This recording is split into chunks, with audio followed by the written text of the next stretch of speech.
नमस्कार दोस्तों, स्वागत है हमारे YouTube चैनल राज स्टडी जीएस पे। दोस्तों, इस वीडियो में हम जीव विज्ञान के बहुत ही महत्वपूर्ण प्रश्न लेकर आए हैं जो कि आने वाले एग्जाम के लिए काफ़ी फायदेमंद साबित होगा। चलिए शुरुआत करते हैं पहले प्रश्न से।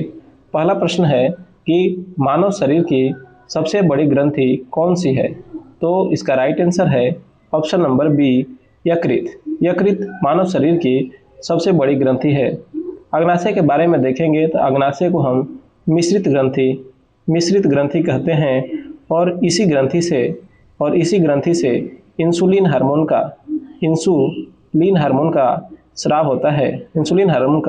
स्राव होता है। पीयूष ग्रंथि के बारे में देखेंगे तो इसे मास्टर ग्रंथि कहते हैं और यह शरीर की सबसे छोटी ग्रंथि है। पीयूष ग्रंथि शरीर की सबसे छोटी ग्रंथि है और इसे मास्टर ग्रंथि कहते हैं। नेक्स्ट है कि रक्त का थक्का जमने में कौन सा विटामिन मदद करता है? तो इसका राइट आंसर है ऑप्शन नंबर सी, विटामिन के। रक्त का थक्का जमने में विटामिन के फायदेमंद और मदद करता है। विटामिन के बारे में हम देखेंगे तो विटामिन के का रासायनिक नाम फिलोक्विनान होता है। इसका रासायनिक नाम फिलोक्विनान होता है।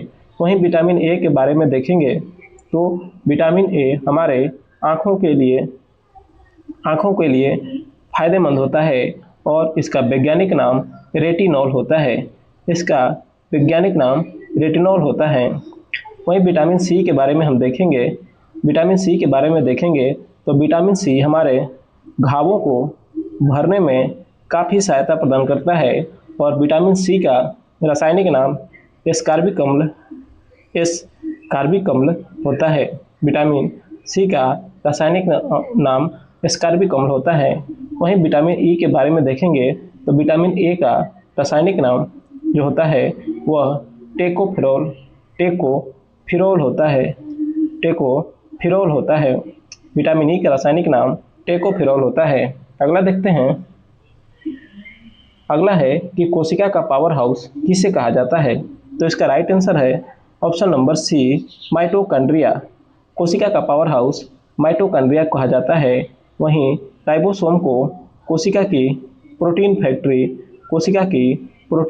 कहा जाता है। प्रोटीन फैक्ट्री राइबोसोम को प्रोटीन फैक्ट्री कहा जाता है। लाइसोसोम को कोशिका की आत्महत्या की थैली कहा जाता है। वहीं गोल्गी काय को कोशिका का यातायात प्रबंधन कहा जाता है। यातायात प्रबंधन कोशिका का गोल्गी काय को कहा जाता है।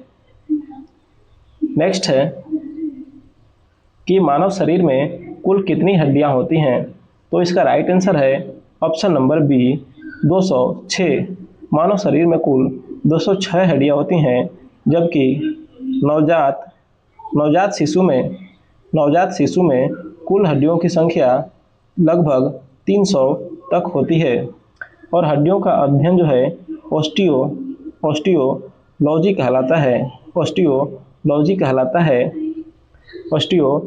कहलाता है। और हमारे शरीर की सबसे बड़ी हड्डी का नाम फीमर है, जो कि जांघ में पाया जाता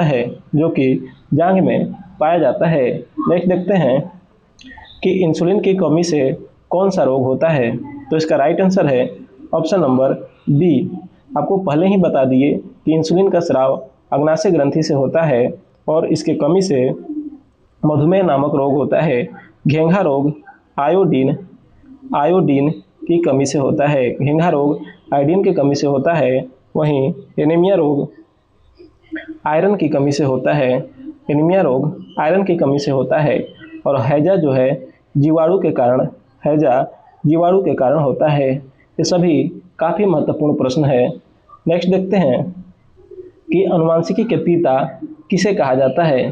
तो इसका राइट आंसर है option number B, Gregor John Mendel, आनुवंशिकी का पिता ग्रेगर जॉन मेंडल को कहा जाता है। वहीं डार्विन को देखेंगे तो डार्विन को विकासवादी सिद्धांत का जनक कहा जाता है। विकासवादी सिद्धांत का जनक कहा जाता है। लेमार्क के बारे में देखेंगे तो इन्होंने जीव विज्ञान शब्द का सबसे पहले प्रयोग किया था, जो कि एक साथ में और व्यक्ति थे जिनका नाम था ट्रेविनस। तो लेमार्क और ट्रेविनस ने जीव विज्ञान शब्द का सबसे पहले प्रयोग किए थे। अरस्तु के बारे में देखेंगे तो इन्हें जीव विज्ञान का जनक कहा जाता है। जीव विज्ञान का जनक कहा जाता है। नेक्स्ट है कि मानव शरीर की सबसे छोटी हड्डी स्टेपिस कहाँ पाई जाती है? तो इसका राइट आंसर है ऑप्शन नंबर बी, कान में। मानव शरीर की सबसे छोटी हड्डी स्टेपिस कान में पाई जाती है। कान में कुल हड्डियों की संख्या 6 होता है, जिसमें से प्रत्येक कान में 3-3 हड्डियां होती हैं, जो कि स्टेपिस जो हड्डी है वह हमारे कान के मध्य भाग में पाई जाती है। हमारे कान के मध्य भाग में पाई जाती है और हमारा कान हड्डियों का न बनकर उपास्थि का बना होता है। नेक्स्ट है कि प्रकाश संश्लेषण के दौरान कौन सी गैस निकलती है? तो इसका राइट आंसर है ऑप्शन नंबर सी, ऑक्सीजन। प्रकाश संश्लेषण के दौरान ऑक्सीजन गैस निकलती है। प्रकाश संश्लेषण की क्रिया जो है लाल प्रकाश में सबसे अधिक होती है और हरा प्रकाश में सबसे कम होता है।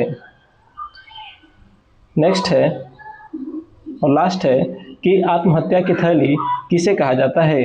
तो इसका राइट आंसर है ऑप्शन नंबर ए, लाइसोसोम को आत्महत्या की थैली कहा जाता है। तो दोस्तों, यह वीडियो आपको कैसा लगा कमेंट सेक्शन में ज़रूर बताएं। जय हिंद।